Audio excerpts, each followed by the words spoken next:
प्रश्न है कक्षा पांचवी के किन्हीं 10 विद्यार्थियों के नैतिक मूल्यों का अध्ययन करना। रूपरेखा। प्रस्तावना, नैतिक मूल्य का अर्थ एवं परिभाषा, नैतिक मूल्यों का महत्व, अध्ययन का उद्देश्य, विधि विश्लेषण, तालिका, निष्कर्ष, शैक्षिक महत्व। प्रस्तावना। मूल्य का तात्पर्य किसी व्यक्ति के उस गुण से है जो उसे उपयोगी, महत्वपूर्ण तथा सम्मानी बनाता है। इस प्रकार मूल्य व्यक्ति के आंतरिक एवं बाह्य दोनों गुणों को व्यक्त करता है। ज्ञान के प्रकाश में की गई मानवोचित जीवन लक्ष्य तथा मानवीय क्रियाएं को ही मूल्य की संज्ञा दी जा सकती है। इस प्रकार मूल्य वे सामान्य सिद्धांत हैं जो कि जीवन को एक दर्शन के रूप में परिवर्तित कर देते हैं एवं उनके पथ प्रदर्शन के रूप में कार्य करते हैं। मूल्य का तात्पर्य किसी व्यक्ति से न होकर विचार या दृष्टिकोण से होता है। जो वस्तु या विचार किसी व्यक्ति के लिए उपयोगी अथवा अच्छी होती है वह उस व्यक्ति के लिए मूल्यवान समझी जाती है।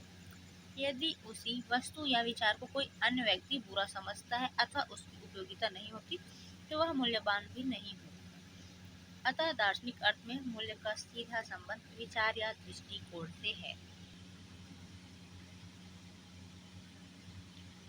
मूल्य का अर्थ एवं परिभाषा। संस्कृत भाषा के अंतर्गत मूल्य शब्द की उत्पत्ति मूल धातुओं में यत् प्रत्यय लगाने से हुई है। संस्कृत हिंदी कोश में मूल्य का अर्थ कीमत, किराया, वेतन, लाभ आदि शब्द के लिए प्रयुक्त किया जाता है।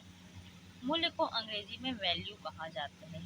वैल्यू शब्द की उत्पत्ति लैटिन भाषा की वैलेयर शब्द से माना जाता है जो कि वस्तु की कीमत या उपयोगिता को व्यक्त करता है। रथ के अनुसार मूल्य 3 प्रक्रियाओं पर आधारित है: चयन करना, महत्व देना तथा क्रिया करना। आलपोर्ट के अनुसार मूल्य एक मानव विश्वास है जिसके आधार पर मनुष्य वरीयता प्रदान करते हुए कार्य करता है।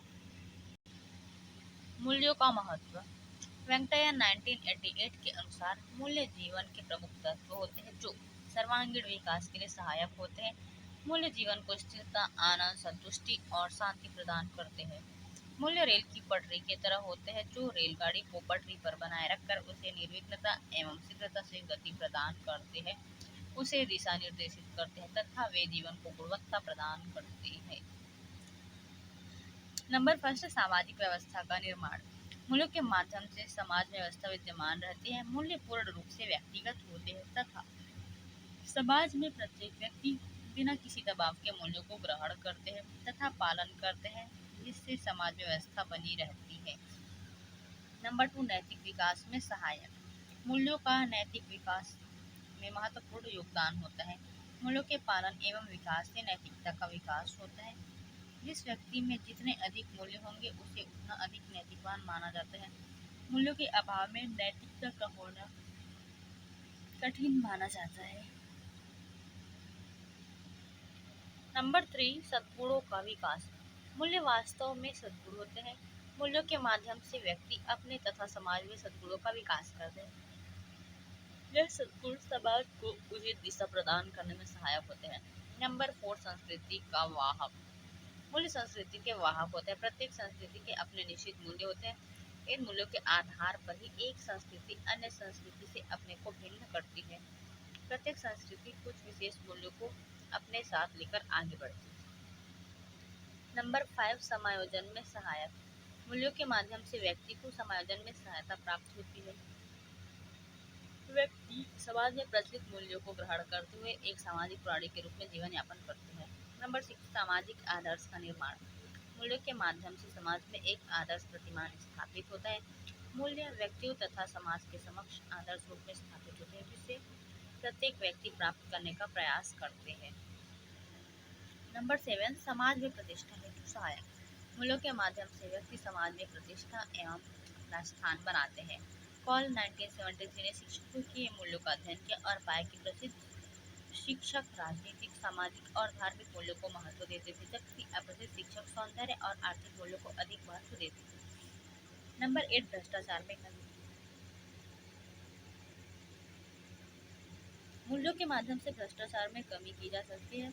भ्रष्ट आचरण मूल्यों की कमी के कारण उत्पन्न होते हैं। जैन एवं मिश्रा 1986 ने भारतीय समाज में व्याप्त भ्रष्टाचार के कारणों के संबंध में अध्ययन किया और पाया कि नैतिक मूल्यों की कमी के कारण मूल्यों में गिरावट आती है।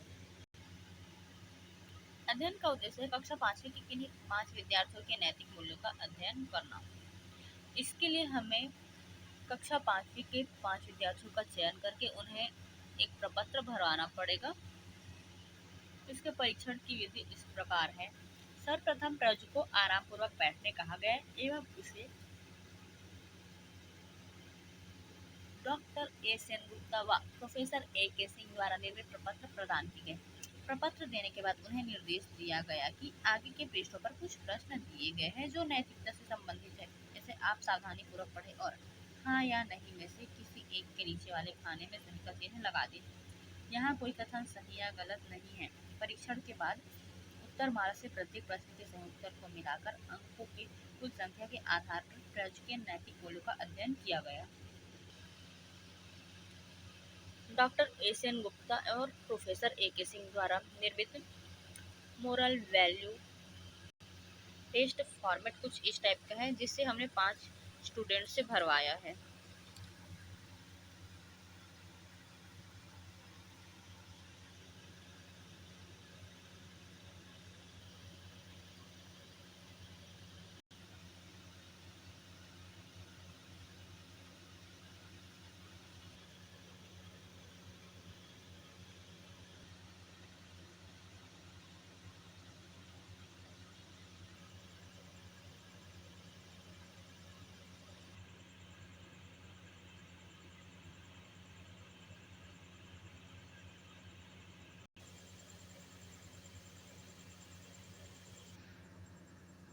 पांच स्टूडेंट से भराए टेस्ट फॉर्मेट में 36 क्वेश्चन हैं, जिसमें से 9 क्वेश्चन झूठ की कैटेगरी में आता है, जिसे डायमेंशन ए में रखा गया है।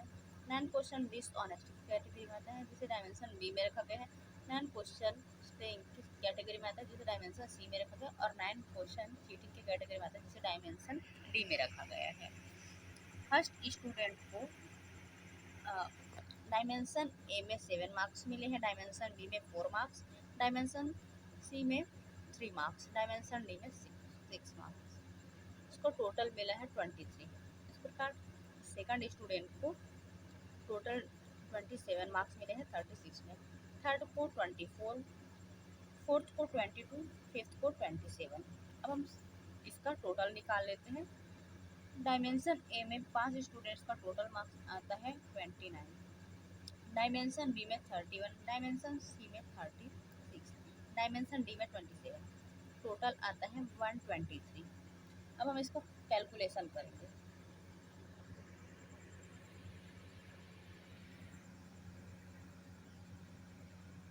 फर्स्ट देखेंगे डायमेंशन ए के लिए। 5 स्टूडेंट्स का डायमेंशन ए लेइंग में 22 मार्क्स टोटल मिले हैं 5 स्टूडेंट्स को। हम 5 से डिवाइड कर देंगे तो आंसर आएगा 5.8।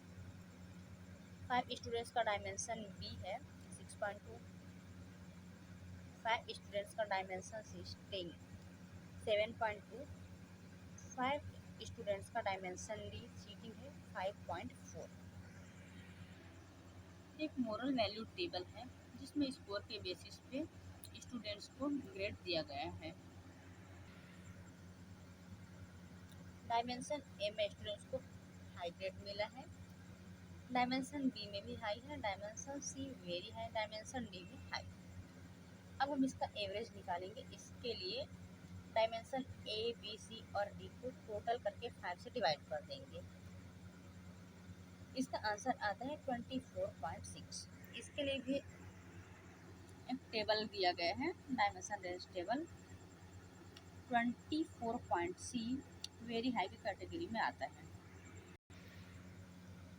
एवरेज है 24.6 से हाई की कैटेगरी में आएगा। वेरी हाई की कैटेगरी में है 27 to 36। अब हम देखेंगे हम जो 5 विद्यार्थियों का मोरल वैल्यू टेस्ट किए हैं उसका रिजल्ट। कक्षा 5वीं के नैतिक मूल्यों का मापन किया गया विद्यार्थियों के, जिसके सांख्यिकीय विश्लेषण से ज्ञात हुआ कि आयाम ए झूठ में छात्रों को 5.8 अंक प्राप्त हुआ, जो कि सच बोलने के उच्च स्तर को दर्शाता है। आयाम बी बेईमानी में छात्रों को 6.2 अंक प्राप्त हुआ, जो कि ईमानदारी के उच्च स्तर को दर्शाता है। आयाम सी, चोरी में छात्रों को 7.2 अंक प्राप्त हुआ, जो कि छात्रों में चोरी न करने के उच्च स्तर को दर्शाता है। आयाम डी, धोखा में छात्रों को 5.4 अंक प्राप्त हुआ, जो कि छात्रों में धोखा न देने, धोखेबाज न होने के उच्च स्तर को दर्शाता है। इस प्रकार कक्षा 5वीं के 5 विद्यार्थियों के 4 आयाम झूठ, बेईमानी, चोरी, धोखा के आधार पर नैतिक मूल्य का विश्लेषण करने पर पाया गया कि विद्यार्थियों में चोरी न करने की प्रवृत्ति सबसे अधिक एवं धोखा न देने की प्रवृत्ति सबसे कम पाई गई। इसी प्रकार 5 विद्यार्थियों के कुल नैतिक मूल्य के प्राप्तांक 123 प्राप्त हुए। औसत निकालने पर 24.6 अंक प्राप्त हुए, जो कि विद्यार्थियों के उच्च स्तर के नैतिक मूल्य को दर्शाता है। अतः इस वजह से कक्षा 5 के 5 विद्यार्थियों का नैतिक मूल्य उच्च पाया गया। शैक्षिक महत्व। इस परीक्षण की सहायता से विद्यार्थियों में नैतिक विविध प्रकार के नैतिक मूल्यों के विकास की जांच की जा सकती है तथा छात्रों में किन गुणों का विकास सबसे अधिक एवं किन गुणों का विकास सबसे कम हुआ है, इसकी जानकारी प्राप्त कर सकते हैं।